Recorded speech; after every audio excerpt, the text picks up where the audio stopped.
अस्सलाम वालेकुम शाज़िब भाई। आपकी पुरज़ोर फरमाइश पे आपकी यूट्यूब चैनल के लिए, आपके व्यूअर्स के लिए हेयर ट्रांसप्लांट से रिलेटेड ये वीडियो एक्सप्लेन करना चाह रहा हूँ। ये आए हैं शोएब भाई, आपके कज़न हैं, भाई हैं, जो कि यूके से आए हैं और सेकंड सेशन करवाने आए हैं। फर्स्ट सेशन यूके से करवाया था, फॉर्चुनेटली अच्छी जगह पे गए थे, बहुत बड़ा लॉस नहीं हुआ, छोटा मोटा हो जाता है। तो थोड़ा एक्सप्लेन भी कर लेता हूँ। हेयर ट्रांसप्लांट को लोग समझते हैं कि बस इजी है, बस वो पंजाबी में कहते हैं ना, बाल पट लिया तो लगा लिया, सही है ना, इस तरह समझते हैं। जबकि ऐसा नहीं है, सिर्फ पटना और लगाना नहीं है कि निकाला और लगा दिया। इसमें जो है वो ऐसा ही जैसे पेंटिंग की तरह है, क्योंकि अल्लाह ताला ने हर इंसान के बाल डिफरेंट डिफरेंट बनाए हुए हैं। किसी के बाल लेफ्ट से राइट की तरफ ऐसे जाते हैं, किसी के राइट से लेफ्ट की तरफ जाते हैं, किसी के ऐसे ट्विस्ट होकर ऊपर की तरफ होते हैं। आपने देखे होंगे हर किसी का, आप ऑब्जर्व करें, खुद भी शीशे में ऑब्जर्व करेंगे तो आपको पता चलेगा कि बाल का अपना एक रुख होता है, ठीक है। लेटे होते हैं, ऊपर नीचे का भी रुख होता है, लेफ्ट एंड राइट का भी होता है, ठीक है। तो हमने उसी को फॉलो करना होता है, दोबारा वही बनाना होता है। कहाँ कम बाल लगाने हैं, कहाँ ज़्यादा लगाने हैं, कहाँ मोटे बाल लगाने हैं, कहाँ पतले बाल लगाने हैं, कहाँ 3 जड़ वाले बाल लगाने हैं, कहाँ 2 जड़ वाले बाल लगाने हैं, कहाँ सिंगल बाल लगाने हैं, कि सुराख कितना बड़ा बनाना है। उससे भी होता है कि जल्द खराब हो जाता है अगर बड़े सुराख बनाए तो आप। लेकिन लोग समझते हैं कि ये किलो के हिसाब से है, तो वो मैसेज पे क्या करते हैं कि ट्रांसप्लांट करना है, 3000 बाल है, कितने पैसे, खुद ही डिसाइड करते हैं कितने बाल लगते हैं, खुद ही कहते हैं पैसे कितने। खैर अब आते हैं प्रोसीजर के ऊपर। प्रोसीजर में 3 स्टेप्स होते हैं, ठीक है, ये बहुत इंपॉर्टेंट है। एनेस्थीसिया का भी स्टेप होता है सुन करने का, लेकिन उसको मैं बीच में से निकाल देता हूँ, वो तो वैसे भी करना है, सुन के बगैर तो भाई चीखें निकल जाएंगे, ठीक है। अब इसमें क्या है कि एक होता है डोनर, जहां से बाल निकालते हैं। अब कुछ लोग पिक्चर बेचते हैं तो फ्रंट पे बेचते हैं, पीछे के बेचते ही नहीं, पीछे बाल है या नहीं है, वो कहते हैं पैसे बताओ। मुझे बताया कि आप पीछे का मैंने देखा नहीं, तो मुझे कोई गुमान तो नहीं होगा, ख्वाब में तो नहीं आएगा कि पीछे कितने बाल हैं इसके। तो पीछे किसी के कम होते हैं, किसी के ज्यादा होते हैं, कुदरती तौर पर किसी के कम होते हैं, किसी के ज्यादा, किसी के गैप ज्यादा होते हैं, किसी के बहुत ज्यादा डेंसिटी होती है, थोड़ी सी जगह में भी बहुत ज्यादा बाल होते हैं। अब पीछे के बाल में से हमने अंदर अंदर से निकालने हैं और उनको फ्रंट पे सामने जहाँ पे गंज हुआ है, जहाँ बाल खत्म हो चुके हैं, गिर गए हैं, वहां पे उसी रुख में, उसी डायरेक्शन, उसी डिस्ट्रीब्यूशन में लगाना जहाँ पहले था, जिस तरह पहले था। तो ऐसे नहीं कि बस उठाना और मार देना है, जिस तरह प्रेगनेंसीज कर रहे हैं, कतारों में बाल लगा रहे हैं, रोज बना रहे हैं, खड़े बाल बना रहे हैं, वो आप बढ़ाते रहेंगे, वो बैठेगा नहीं, वो खड़े ही रहेंगे, ठीक है। तो फिर उसके अलावा मोटे मोटे बाल लगा देते हैं, बड़े बड़े सुराख बनाते हैं जान छुड़ाने के लिए, बड़े सुराखों में डाल देते हैं, ठीक है। तो उसकी वजह से मसले बनते हैं। अब आप थोड़ा जूम इन करें तो मैं आपको बताता हूँ। अब जिस क्लिनिक से इन्होंने करवाया, अच्छा, सबसे बड़ी इंपॉर्टेंट इस चीज़ की जो है ना, बाल निकालने की, ये है कि लोगों को लगता है कि ये बाल निकालते जाएं तो लगाते जाएं, कितनी बार भी निकालें तो निकलते रहेंगे। ये ऐसा नहीं है। ये देखिए, जहाँ से बाल निकाले हुए, थोड़ा जूम इन करें, ये देखेंगे जहाँ से बाल निकाले हुए हैं वहाँ डॉट्स हैं, देख रहे हैं, डॉट्स हैं, कितने सारे डॉट्स हैं, भरे हुए हैं डॉट से। तो ये डॉट अगर फर्ज करो कि इक्वल डिस्ट्रीब्यूशन में ना निकालो, जिस तरह देखिए इन्होंने निकाला है, तो ये निकाला है तो इसके ऊपर और नीचे वाले बाल बचे हुए हैं। लेकिन अगर फर्ज करें कि ये एक ही कतार में 3-4 बाल निकाले, तो बेचारा एक बाल हवा में लटक रहा होगा, वो उस जगह को, उस गैप को कवर नहीं कर पाएगा। तो ये बाल पक्के पक्के फ्रंट पे चले जाते हैं। तो उल्टी सवाल नहीं पूछने हैं कि किसी और के बाल लग सकते हैं, नहीं लग सकते हैं, बस एंड ऑफ स्टोरी, नहीं लग सकते हैं। आप दूसरों की बालों की तरफ और दूसरी की वाइफ की तरफ आपकी नजर नहीं होनी चाहिए, ठीक है। तो ये है कि अपने बालों का पहले सोचें, अपने बालों का जो है ना मैक्सिमम एंड तक लेके चलें, उसको मैक्सिमम यूटिलाइजेशन करें कि जितना कर सकते हैं। अल्लाह ताला ने एक गुंजाइश दी भी आपको, स्टोरेज है ना। अब सहरा में आप निकल रहे हैं, आपके पास 10 खजूरें हैं, पहले दिन में सारी खजूरें खा लें और उसके बाद में जो है ना भूखे प्यासे बैठे रहें, या तो फिर उसको आहिस्ता कतरा कतरा करके थोड़ा थोड़ा करके करें, तो पूरा सहरा आपका निकल जाएगा। इस तरह जिंदगी भी एक सफर का नाम है कि उसको थोड़ा थोड़ा करके इस्तेमाल करेंगे, थोड़ा थोड़ा करके इसमें से निकालेंगे, थोड़ा थोड़ा करके लगाएंगे, तो लाइफ गुजर जाएगी, बूढ़े हो जाएंगे, बस इसके बाद जरूरत नहीं होगी, ठीक हो गया, ठीक हो गया। अब इसमें क्या है कि इसके अंदर से सही तरीके से निकालना वो बहुत इंपॉर्टेंट है। अगर आपने गैप से नहीं निकाला या कि बाद के लिए बाल नहीं छोड़े, तो क्या होगा कि बाद में ये एरिया कवर नहीं हो पाएगा। जिस तरह अभी इन्होंने तुर्की से करवाया, तो फॉर्चुनेटली अच्छी जगह से करवाया, लेकिन वहाँ पे क्या हुआ कि जो निकालने वाला बंदा था उसने बोला दोबारा ये ना हो कि बाल कम पड़ जाए, मैं दोबारा आऊँ और दोबारा थोड़े और बाल निकालूँ। तो उन्होंने कोई 2000 बाल एक्स्ट्रा निकाल दिए, लगे 3000, 3500 बाल, 1500 बाल उन्होंने फेंक देंगे ताकि एक ही दफ़ा में जान छूटे, ठीक है। लेकिन हम अक्सर क्या करते हैं कि हम ओवरडन की बजाय अंडरडन करते हैं। ओवरडन का मतलब क्या है कि बहुत ज़्यादा निकालना, अंडरडन का मतलब क्या, थोड़ा होला हाथ रखना है, कहीं मसला ना हो जाए, कोई बाल जाने ना हो। तो मैं थोड़ा सा होला हाथ रखता हूँ, ठीक है, तो 100-200 ही ऊपर निकालता हूँ, उससे ज़्यादा नहीं। और वो जब निकालता हूँ अगर ज़्यादा पड़ गए तो क्या करता हूँ, और सुराख बना के उसमें डाल देता हूँ। और अगर कम पड़ गए तो थोड़ा और निकाल लेता हूँ, लेकिन वो थोड़ा सा और निकालने के लिए, अगर थोड़ा सा और डालने के लिए अच्छा खासा टाइम लगता है, क्योंकि स्टेप्स तो पूरे वही होते हैं। तो फर्स्ट स्टेप हुआ पीछे से निकालने वाला। तो ये जो बाल हैं ये परमानेंटली फ्रंट पे रिलोकेट होते हैं, ये वापस नहीं आते हैं, ठीक है। ये माइंड में अपने रखना है, इसी वजह से आप लालच करते हैं। आपको लगता है कि भाई भाई अनलिमिटेड बाल है, निकालते जाओ तो लगाते जाओ, अपनी खेती है भाई, मूली की तरह निकलते रहेंगे। भाई मूली नहीं है, ये बाल है, ठीक है। ये एक दफा निकल आए, ये आपका जिस तरह किडनी, लिवर, ये ऑर्गन्स है ना, ये जिस्म का हिस्सा है, ये भी एक ऑर्गन है। हर बाल एक ऑर्गन है। तो आपने निकाल के वो तो लगा दिया, ज़ाया कर दिया, ख़राब कर दिया, या कि पंच साइज बड़ा इस्तेमाल कर लिया, बड़े सुराख बन गए, छोटा कर दिया, डैमेज कर दिया, तो आप भूल जाएं। उसके बाद फिर आप साथ में किसी को लेके आएंगे और वो कहेंगे इसके बाल लगते हैं ही नहीं लगते हैं, इस तरह की बातें करेंगे। खैर इधर आ गया। फिर सेकंड स्टेप होता है कि ये यहाँ पे हो गया या फ्रंट पे हो गया, इसमें सुराख बनाना, स्लिट बनाना, स्लिट सुराख। अब वो सुराख बने के साथ पौधा आप लगाते हैं। पौधे की जगह से उखाड़ दिया आपने और दूसरी जगह पे आपने पहले खुदाई की और इसके अंदर लगा दिया। अब आपने खुदाई अगर टेढ़ी कर दी तो वो टेढ़ी निकलेगी, सीधी कर दी तो सीधी निकलेगी। इसी तरह बालों का अपना रुख है, हर जगह डिफरेंट डिफरेंट है। क्राउन पे किसी के 2 सर्कल होते हैं, तो मतलब किसी किसी को हमने सुना होगा बचपन में कि 2 शादियाँ होंगी, तो किसी किसी के 1 होते हैं, तो किसी के क्लॉक वाइज होता है ऐसे घड़ी की तरह, किसी का एंटी क्लॉक वाइज होता है, जिस तरह उल्टा चल रहा होता है घड़ी। तो ये सॉइल बनता है, यहाँ पे एक टोर्नेडो टाइप का बनता है। तो हमने वो बनाना है दोबारा, ताकि नेचुरल लगे, वरना बाल खड़े हो जाएंगे क्राउन के ऊपर से, अजीब से खड़े हो जाएंगे, आप बैठाते रहेंगे, बैठेंगे नहीं। पैसे ट्रांसप्लांट में पैसे कम लगाएंगे, लेकिन पूरी जिंदगी जो है ना वो जेल पे और प्रोडक्ट्स पे ज़्यादा लगाते रहेंगे, क्योंकि वो बैठेंगे नहीं ना। आप कुछ भी करेंगे वो बैठेंगे नहीं। और इसी तरह जो है वो कतारों में बाल लगना अननेचुरल है। अल्लाह ताला ने कतारों में बाल नहीं लगाए हुए हैं, कोई मैश पैटर्न में नहीं लगाए हुए हैं, जिस तरह आजकल बहुत सारी चीज़ें निकली हुई मैश पैटर्न। फिर बहुत सारे फेक नाम निकले हैं, लोगों ने खुद से ही हाइब्रिड, जिस तरह गाड़ी होता है हाइब्रिड बोल दिया कि चलो यार 2 चीज़ों को मिला के एक कर दो हाइब्रिड है, ताकि फैंसी लगे, लोग जो है ना डरे ना, लोग पैसे ज़्यादा खर्च करें। तो लोगों को करना यही चाहिए कि भाई पहले ही ज़्यादा पैसे लगा दो, टोपी ड्रामा ही बच्चों को यार क्या करना है। झूठ सुनने की और बोलने की आदत हो गई है हमारे कौम को, अनफॉर्चुनेटली, सही है ना। तो क्या करेंगे, जब तक झूठ ना बोले कोई बंदा बिकता नहीं है। इसी तरह ट्रांसप्लांट में बिफोर की पिक्चर्स में लोग शेव कर देते हैं, शेव करते हैं, आफ्टर में बालों के साथ दिखाते हैं। अब क्या होता है कि वहाँ पहले बाल होते हैं, बस उन बालों के अंदर थोड़े से बाल लगा देते हैं, तो कहते हैं रिजल्ट है, आप इंप्रेस हो जाते हैं, कहते हैं वाह। इस तरह कुछ फैंसी वर्ड्स, चाइनीज मेथड, अभी कोरियन मेथड भी निकल रहा है, पता नहीं कि तरह तरह के, तुर्किश मेथड, मैश पैटर्न, तरह तरह के। मतलब आपने कुदरत को फॉलो करना होता है, ज़्यादा फनकार नहीं बनना है आपने। आप ज़्यादा फनकार नहीं है, अल्लाह ताला से बड़े कोई भी फनकार नहीं है। कि जो नेचर में बना है आपने उसको रिस्टोर करना है। आपने खुद से फनकारी नहीं करना कि आपने खुद से ही पैटर्न बना दिया। उससे क्या होता है कि अपने बाल आपके यूं जा रहे हैं, थोड़े से बचे हैं, ट्रांसप्लांट वाले बाल यूं जा रहे हैं, तो वो दोनों आपस में मिक्स नहीं होंगे कभी, और दूर से नजर आएगा कि भाई कि एक नमूना आ गया, ठीक हो गया ना। वो आप देखेंगे कि दिमाग आपको कहेगा कुछ हुआ है इसके साथ, लेकिन समझ में नहीं आएगा आपको। अब ये जो एंगल है ना, ये डॉक्टर का काम है। अगर ये डॉक्टर गलत एंगल बनाएगा, गलत डिजाइन बनाएगा, उसी तरह बाल निकलेंगे, फिर आप पूरी जिंदगी उसको बिठाते रहेंगे, ठीक नहीं हुआ। और अगर एक दफा गलत लग गए, तो जिस तरह दीवार पे आप कील लगाते हैं ना, तो अगर कील टेढ़ी लग गई और वापस निकल आए, तो क्या होता है, वहाँ पे दोबारा कील नहीं लगा सकते हैं आप।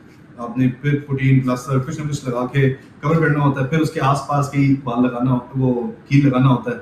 इसी तरह सर का भी जो है ना जल्द, ये भी एक दीवार की तरह है, जहाँ पे सुराख बन गया, गलत लग गया, अब उसको निकालना भी अजाब है, रिपेयर करना, और उसके बाद उसको दोबारा लगाना भी अजाब है, क्योंकि उसके आसपास हमने लगाने हैं, तो हो सकता है कि वही जिस तरह कील लगाते हैं तो प्लास्टर पेरिस के साथ लगा दिया तो वो उखड़ गया दोबारा से। तो इसी तरह जल्द भी जो है वो स्कार टिश्यू बन जाता है, वहाँ पे जख्म बन जाता है। वो जख्म में ब्लड फ्लो कम होता है, बाल निकलते नहीं वहाँ से, वहाँ जल्द खराब होता है, बुरे लगते हैं। तो ये चीज़ें बहुत इंपॉर्टेंट है। अब ये तो 2 स्टेप्स हैं, ये डॉक्टर का है, लेकिन अनफॉर्चुनेटली पाकिस्तान के फाइनेंसिस के हिसाब से, फाइनेंशियल कंडीशन के हिसाब से, सिर्फ पाकिस्तान में नहीं पूरी दुनिया में, क्योंकि जब आप ज़्यादा पैसे को सोचते हैं तो फिर ज़्यादा ट्रांसप्लांट का सोचते हैं, फिर 3-4 ट्रांसप्लांट एक साथ कर रहे होते हैं। मैंने देखे हैं हमारे ही डॉक्टर सोसाइटी में से हैं जो कि इसको क्वैकिंग समझते हैं, जबकि है क्वैकरी, लेकिन पाकिस्तानी कंडीशन के हिसाब से देखा जाए तो फिजिबल भी है। जिस तरह तुर्की में बल्क में हो रहा है, पाकिस्तान में भी बल्क में लोग कर रहे हैं, लेकिन उसमें क्वालिटी पे कम्प्रोमाइज़ होता है, क्योंकि आप जब बल्क में करते हैं तो कोई टेक्नीशियन अच्छा होता है, कोई बुरा होता है, कोई लापरवाह होता है, कोई बहुत अच्छा होता है। तो वो उसकी भी अपनी अपनी क्वालिटीज़ हैं, उसकी भी अपने अपने जो है ना एक्सपीरियंसेस है ना। एक टेक्नीशियन 10 साल से काम कर रहा है, एक साल से काम कर रहा है, दोनों के हाथ में डिफरेंस होगा। तो यहाँ पाकिस्तान में ये कल्चर है कि लोग समझते हैं जहाँ रश है वहाँ अच्छा है, जबकि रश की बात नहीं है। ये जब जहाँ पे रश होगा वहाँ पे मतलब डॉक्टर जो है ना कंसंट्रेट नहीं करेगा, आप पे फोकस नहीं करेगा, कैसे करेगा? वो थोड़ा सा हाथ लगाएगा और उसमें भी लोग खुश होते हैं। ये साइकी बनी हुई है कि पाकिस्तान में डॉक्टर साहब ने हाथ लगाया, बस बेवकूफ़ बना के कुछ ना कुछ लिख के भेज दिया तो आप बस ठीक हो गए, क्योंकि बड़े डॉक्टर साहब हैं। छोटे डॉक्टर साहब आपके पूरे मायना करेंगे, टेस्ट लिखवाएंगे, हर चीज़ करेंगे, लेकिन कहेंगे नहीं वो छोटे डॉक्टर हैं। ठीक है, इसी तरह बल्क सर्जरीज में जब आप देखते हैं किसी डॉक्टर को कि भाई 10 लोगों के साथ पिक्चर ले रहे हैं और भाई खुशबाश बिल्कुल फ्रेश है, तो फ्रेश किस टाइम हो सकते हैं? सुबह के टाइम जब काम शुरू नहीं हुआ। एंड पे फ्रेश नहीं हो सकते हैं आप जब आप पूरा दिन इतनी बिल्कुल जूम इन करके कंसंट्रेट करके बाल निकाल रहे हैं, हज़ारों बाल निकालते हैं, हज़ारों स्लिट्स बनाते हैं, हाथों में ग्लव्स पहन के हाथ सूज जाते हैं, तो फिर एंड पे आप कैसे फ्रेश हो सकते हैं? तो आप लोग भी जो है ना थोड़ा सा अपने दिमाग का इस्तेमाल करें, सारा दिमाग हम ना लगाएं। आप खुद भी थोड़ा सा समझदार हैं, पढ़े लिखे हैं मोस्टली हमारी वहाँ। तो फिर लास्ट स्टेप आता है प्लेसमेंट का। प्लेसमेंट क्या है? बाल निकले में, पौधे निकले में, सुराख बनी हुई है, खुदाई हुई हुई है। अब उसके अंदर प्यार से उसको डालना है, उस बाल को उसके अंदर प्यार से डालना है। ऐसे नहीं डालना है कि जड़ टेढ़ी हो जाए। जल्दबाजी में डालेंगे तो जड़ टेढ़ी हो जाएगी, जड़ जो है ना वो मुड़ जाएगी और वो जड़ निकलेगी नहीं। या तो निकलेगी तो कर्ली निकलेगी, बेबी सा बिल्कुल अजीब सा, या निकलेगी नहीं। तो वो भी एक नुकसानदेह चीज़ है। उसके लिए भी सर्जिकल स्टाफ इतना एक्सपीरियंस होना चाहिए उसका कि वो सही लगाए। और बहुत सारे टेक्नीशियंस हैं जो एक ही मिस्टेक को रिपीट किए जा रहे हैं। उनको लगता है कि बस डालना ही काफ़ी है, जबकि डालना काफ़ी नहीं है। निकाल के देखना है हमने कि उसकी जड़ सीधी है कि नहीं है, क्योंकि जब हम यहाँ से जड़ निकालेंगे ये सीधी होगी बिल्कुल। ये ऐसा नहीं होगा कि पीछे से नीचे से जड़ टेढ़ी होगी। अफ्रीकन में होता है थोड़ा सा आगे से वेवी होता है, लेकिन वो फिर जड़ से वेवी होता है, कर्ली होता है, तो बाहर से भी कर्ली होता है। लेकिन जब हमारी जो पॉपुलेशन है उसमें वेवी बाल नहीं होते हैं, कर्ली बाल नहीं होते हैं मोस्टली, तो उसमें भी हमें जड़ को इस तरह से लगाना है, इस अंदाज में लगाना है कि वो बिल्कुल स्मूथली जाके उसके अंदर बैठ जाए, ताकि नीचे से उसको न्यूट्रिशन मिले, खुराक मिले, जड़ बैठे और अच्छे एंगल में बाल निकल आए। अब सर्जिकल स्टाफ का भी मसला ये है कि वो भी डीट हैं, वो भी सुपरवाइज लर्निंग उन्होंने उनका नहीं किया हुआ है। मतलब डॉक्टर डीट है तो फिर ऑब्वियसली उनको देखा देखी में वो भी, तो डॉक्टर्स को खुद काम नहीं आता प्लेसमेंट का, तो वो फिर सर्जिकल स्टाफ को हाथ पकड़ के सुपरवाइज ट्रेनिंग नहीं दे सकते हैं। मतलब उनको ये बातें समझा नहीं सकते हैं। और फिर जब नहीं समझा सकते हैं तो 3-4 साल गुजरने के बाद जब मेरे तरह का डॉक्टर उनसे टकराता है, जब उनको समझाता है कि ऐसे नहीं ऐसे होता है, तो वो फिर उनका दिल नहीं मानता है। वो कहते हैं नहीं डॉक्टर मैम तो 3 साल से कह रहे हैं, डॉक्टर साहब आप गलत कह रहे हैं, हम ही ठीक है। तो वो फिर अपनी जिद की वजह से जो है ना, अपनी इग्नोरेंस की वजह से, अपनी चाहत की वजह से जो है वो लोगों का नुकसान करते हैं, और वो नुकसान किए जाते हैं। ठीक है, तो इसलिए जो है ना ये सारे स्टेप्स इंपॉर्टेंट है। बालों पर अगर गलत लगे तो वो ठीक नहीं हो सकता। ज़्यादा बाल निकले, अब जिस तरह भाई का बाकी काम तकरीबन बहुत अच्छा हुआ, तुर्की से अच्छे नहीं होता है, लेकिन कभी कभी अच्छे डॉक्टर भी मिल जाते हैं। तो उसमें यह है कि इनके काम फ्रंट का अच्छा हुआ है, बालों का डायरेक्शन, एंगल, हेयरलाइन की डिज़ाइन, उसमें फाइन हेयर, सब कुछ अच्छा हुआ है। और उसमें डालने वाले ने भी बहुत अच्छा काम किया है। जैसे आखिरी जो मैंने किस्सा बताया था जिसमें प्लेसमेंट करते हैं, वो भी बड़े प्यार से, बड़े डेलिकेसी के साथ। यहाँ पे लोगों का, पाकिस्तान में अनफॉर्चुनेटली लोगों का आर्टिस्टिक हैंड नहीं है, बहुत फाइन हाथ नहीं है। हर बंदा मजदूरों वाला हाथ लेके पैदा हुआ है, ठीक है। तो वो हर बंदे को जल्दी होती है। आप किसी भी फील्ड में जाएं, कारपेंटर हो, इलेक्ट्रिशियन हो, उससे बस मोटा सर से उतारने वाला काम होता है। बस जुगाड़ एक वर्ड है जो कि उसके लिए इस्तेमाल होता है कि हर किसी का काम जुगाड़ में, जल्दी में, भाई जैसे कि पूरा मुल्क का भागदौड़ उनके हाथ में। प्लेसमेंट और स्लिट्स ये परफेक्ट है। इवन पंचिंग भी अच्छा है, पंचिंग भी बुरा नहीं है। सिर्फ एक मसला है कि इनके कोई 2000 बाल एक्स्ट्रा निकले हैं, और वो 2000 बाल अब हमें ज़रूरत है वो क्राउन पे लगाने हैं इनके। दिखाएं ज़रा, एक क्राउन पे लगाने हैं। अब इनके पास बाल नहीं बचे हैं, अब इनके बाल नहीं बचे तो बड़े मुश्किल से इधर से मैं जितना भी निकाल सकता हूँ निकाल लूंगा और लगा दूंगा। घर से तो मैं ला नहीं सकता। सेकंड ऑप्शन बनता है बियर्ड का। बियर्ड के बाल थोड़े सख्त होते हैं, हार्ड होते हैं, और उसको निकालना भी मुश्किल होता है ना। आप ऐसे इस एंगल में होते हैं, और डॉक्टर साहब मैं मतलब आपके भाई थोड़े के नीचे घुसेंगे, और डॉक्टर नहीं घुसेगा, हम घुस जाएंगे पैसे के लिए। तो उसमें ये है कि बिल्कुल ही जूम इन करके आपके चिन के नीचे घुसना, फेस के में से हर जगह से, फिर उसमें बहुत फाइन पंच यूज करना होता है। पंच क्या होता है वो मैं आपको दिखा देता हूँ। इससे बाल निकाला जाता है। बाल निकाला नहीं जाता है, इससे बालों के गिर्द एक सुराख बनाया हुआ है। ये देखिए आप, इसके अंदर एक सुराख है, जूम इन करें थोड़ा सा, ये सुराख है। ये फिर हमने क्या करना होता है, इस मशीन में लगा के इसके आगे लगा के ये घूमता है, स्पिन करता है, रोटेटरी है। तो ये क्या करता है कि हर बाल की जहाँ पे हमने निशाना लगाया, एंड पे हाथ का काम है, कोई मशीन काम नहीं करता, मैनुअल ही है। जिधर भी आप जाएंगे, ये जो चाइनीज, जापानीज, ये सब कुछ है, ठीक है। एंड पे डॉक्टर की स्किल्स, सर्जिकल स्टाफ की स्किल्स, उनका हैंड वर्क ही काम आता है। ये चीज़ सिर्फ और सिर्फ हमें हेल्पफुल है कि फॉर एग्जांपल अगर अच्छे पंच यूज़ करेंगे, शार्प होगा, अच्छे तरीके से कटेगा, अच्छे तरीके से निकलेगा। बस ये फ़र्क है। इसके अलावा कोई इसको नाम नहीं दे सकते हैं, कोई सफायर मेथड, कोई तुर्किश पंच यूज कर ले तो तुर्किश मेथड, इस तरह मेथड सेटल कुछ भी नहीं होता। तरीका सब सेम है, manual method. FUE, follicular unit extraction, मतलब एक फॉलिकल का यूनिट है ना, दो बाल भी निकल रहे हैं, सिंगल बाल भी निकल रहे हैं, 3 बाल भी निकल रहे हैं, वो एक यूनिट हमने निकाल लिया, तो फॉलिकुलर यूनिट एक्सट्रैक्शन हो गया। मतलब एक फॉलिकल को निकाल के एक्सट्रैक्ट कर दिया, दूसरी जगह लगा दिया।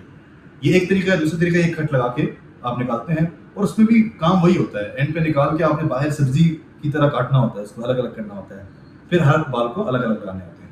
तो ये पंच है, इसको हमने निशाना लगाना होता है, और अगर बेढंगे तरीके से लगाएं तो बड़े बड़े गैप्स आ जाएंगे, तरीके से लगा के गैप से करें तो पता नहीं चलेगा। पंच साइज भी छोटा होगा तो उससे भी कम पता चलेगा, एक्स्ट्रा जल्द, इजाफी जल्द कम निकालेगा। खैर, अब ये पंच से निकाला जाता है, फिर स्लिट्स लगाए जाते हैं, उसमें भी साइजेस होते हैं। अगर छोटे सुराख से निकालेंगे छोटा सुराख बना कर डालेंगे, बड़े सुराख से निकालेंगे बड़ा सुराख बना करेंगे। अब छोटे सुराख से निकालेंगे ज़्यादा टाइम लगेगा, और इसी तरह पूरा सर्कल बनाएंगे, सॉलिड बनाएंगे तो ज़्यादा टाइम लगेगा। अगर खड़े खड़े बाल लगा देंगे जल्दी सर से उतारने वाला काम बनेगा, इसलिए वो खड़े बाल लगाते हैं, इसलिए वो कतारों में बाल लगाते हैं लोग, ताकि सर से उतारने वाला सबको एक ही जैसा, सबको एक ही जैसा। जबकि अल्लाह ताला ने सबको एक जैसे नहीं बनाया है। बालों का रूख, फिंगरप्रिंट, आंखों का कलर, आंखों का शेप, आईब्रो का शेप, इवन बॉडी शेप। अब अगर आप रेडीमेड कपड़े लें तो हो सकता है पेट में जो है ना वो ना हो, शोल्डर मैच ना कर रहा हो, तो कस्टमाइज होना चाहिए। हेयर ट्रांसप्लांट हमेशा कस्टमाइज होना चाहिए आपके हिसाब से। उसके लिए पैसे जमा करें, आईफोन की जगह हेयर ट्रांसप्लांट कराएं, वो खरीदने के बजाय वो चीज़ करें जो परमानेंट है। वरना आईफोन बाद में ले सकते हैं, लेकिन हेयर ट्रांसप्लांट एक दफ़ा खराब हो गया तो फिर उसके बाद 10 लाख भी लगाए। लोग आते हैं मेरे पास, रिक्वेस्ट करते हैं लोग सब पैसे ले लें, मैं ले लेता हूँ, कोशिश करता हूँ अपनी तरफ से मैक्सिमम। लेकिन फर्स्ट टाइम जो फर्स्ट टाइम आप अच्छा कर सकते हैं वो सेकंड टाइम कभी भी नहीं हो सकता। अभी भी ये सबसे कम जो इनका वो है ना, ये सबसे कम मिस्टेक है। ये बहुत मेजर मेडिकल निग्लिजेंस नहीं है, माइनर है, बट स्टिल इसकी वजह से मुझे मुश्किल हो रही है कि अब क्राउन भर दूँ मैं। अब हो सकता है कि अभी मैं क्राउन भर दूँ, 1, 2, 5 साल चल जाए, 6 साल चल जाए, तो बाद में थोड़ा सा बियर्ड का इस्तेमाल कर सकें, क्योंकि हमारे पास ऑप्शन ही कम बचा है। तो हमें कोशिश ही करना है कि हेयर ट्रांसप्लांट सर्जरी ही है, हमने कोशिश करना है कि कॉम्प्लिकेशन कम से कम हो, रिवर्सिबल हो, इरिवर्सिबल ना हो, माइनर कॉम्प्लिकेशंस हो, ताकि एक कॉस्मेटिक प्रोसीजर है, खूबसूरत दिखें। आप खूबसूरत दिखने के लिए कर रहे हैं, आप इसलिए नहीं कर रहे कि आगे के लिए कर रहे हैं तो पीछे का काम खराब हो गया तो या कि दोनों का काम खराब हो गया, आगे का भी खराब हो गया तो बाल खड़े हो गए और पीछे का भी काम खराब हो गया। है मिस्टेक्स हर इंसान करता है, हमसे भी हुए, सही है, मिस्टेक से ही इंसान लर्न करता है। लेकिन ये है कि कोशिश इंसान की ये होनी चाहिए कम से कम हो मिस्टेक, जितना कम हो उतना बेहतर है।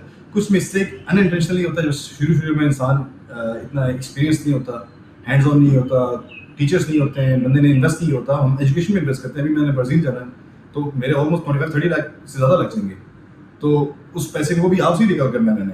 तो आप ये ना पूछें कि आपके पैसे ज़्यादा क्यों हैं, ये एक्सपेंसेस के पैसे हैं, ये जाने आने के, भाई आपकी जेब से आपके लिए जा रहा हूँ, अपने लिए नहीं जा रहा हूँ। चलो अपनी भी इंजॉयमेंट कर लेंगे, लेकिन कितने इंजॉयमेंट, असल काम के लिए जा रहा हूँ। Any how, long story short, के अपने लिए खुद आप सबसे बेस्ट सोच सकते हैं। मैं किसी की बुराई नहीं कर रहा हूँ, लेकिन तरीक़ाकार यही होना चाहिए। अगर आप चाहते हैं कि अच्छा काम हो, अगर आप अच्छे पैसे दे रहे हैं तब ये डिमांड करें। ये नहीं कि भाई आप एक डॉक्टर को 3-4 लाख की जगह आप दे रहे हैं 70,000 और डिमांड ये वाले कर रहे हैं। भाई ये फिर वो ऐसे है कि जिस तरह है कि आप इन ड्राइव पे जो है ना 1 किलोमीटर की जगह जो है ना 300 रुपये दे रहे हैं, लेकिन मांग रहे हैं मर्सिडीज। ऐसा हो नहीं सकता। वो उसमें जो गाड़ी आए नहीं मत समझे उसको लेकिन बेहतर है कि अपने सर को अपना समझे, क्योंकि अपने सर को आप अपना समझेंगे, कोई और नहीं समझेगा। ठीक हो गया? खैर, अभी इतनी देर से लेटे हैं, काम शुरू करने जा रहे हैं हम। ये वीडियो बहुत इंपॉर्टेंट है। जो लोग हेयर ट्रांसप्लांट करना चाहते हैं, ये वीडियो उनके लिए सबसे इंपॉर्टेंट है। ये अगर ये सुन लिया आपने और थोड़ा सा अपने दिमाग का इस्तेमाल कर लिया, जो कि बहुत कम्प्लेक्स बातें मैंने नहीं बताई, तो आप बहुत चीज़ों से बच जाएंगे। तो दैट्स इट भाई, काफ़ी देर से लेटे हैं। थैंक यू सो मच आपका भी। हमारे वीडियो के खामोश वो हैं ऑडियंस में से हैं, होस्ट हैं हमारे। तो इंशाल्लाह फिर आपसे बात होगी। कोई क्वेश्चन है तो इसमें नीचे कमेंट में लिखें, और फिर भाई मुझे कोऑर्डिनेट करेंगे तो फिर मैं आंसर्स का बता दूंगा। बेहतर है कि कंसल्टेशन करें, किसी और का मत पूछें, अपना भी ना पूछें। लेट बैक नेचर नहीं कि भाई हर चीज़ ऑनलाइन नहीं हो सकता। ये प्रॉपर सर्जरी है, सीरियस काम है, बहुत सीरियस काम है। आपके सर में भाई हम सुराख करने जा रहे हैं हज़ारों, तो उसमें ये इतना लाइटली मत लें कि फ़ोन पे सब कुछ पूछ लिया। आएँ, मिलें, बात करें, अपने आप को सेटिस्फाई जहाँ से होते हैं, मुझसे होता है, कहीं से भी होते हैं। जहाँ होते हैं वहाँ जाएँ, जहाँ नहीं होते हैं वहाँ जाने की ज़रूरत नहीं है। दिल में भाई थोड़ा सा भी आता है ना, ओटी के बेड से उठ के भाग जाएँ, ठीक है? पैसे भी इतना लें, भागे, सही है ना? तो अगर पैसे के चक्कर में पड़ गए तो हो सकता है वो दोबारा ले पाते हैं ठीक हो गया, अपना ख्याल रखिएगा एवरीवन, टेक केयर, अल्लाह हाफिज़। अल्लाह हाफ़िज़।